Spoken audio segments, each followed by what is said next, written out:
Hi guys, so mag-withdraw tayo ngayon sa Baby Whale app kung mabilis ba pumasok.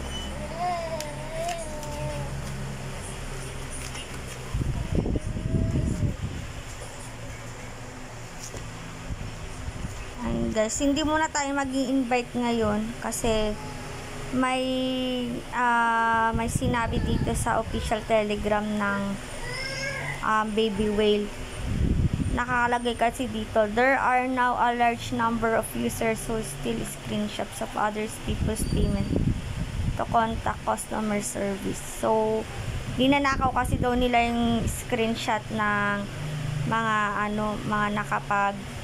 nakapag-recharge para maloko yung Baby Whale. Tapos may mga nag-register daw na fake ang account, kaya para makuha nila yung event bonuses.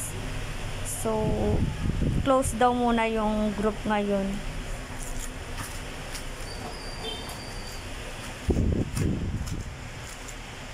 Ay, na-close siya. The group so, para daw i-solve yung problem. Pero kung ako sa inyo, wag na kayong mag-i-invest dito kasi pag ganyan, pa-scam na siya.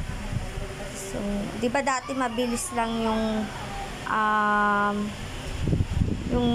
withdraw dito. So, hindi siya naka-process, nakalagay siya withdrawal is in lang. So, ayaw talaga. Hindi pa rin siya dumarating. Matagal lang withdrawal. And marami din nagrereklamo, kahit yung sa partner ko ganyan din yung status ng withdrawal niya.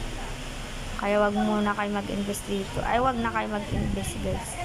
Tinanggal ko na yung link.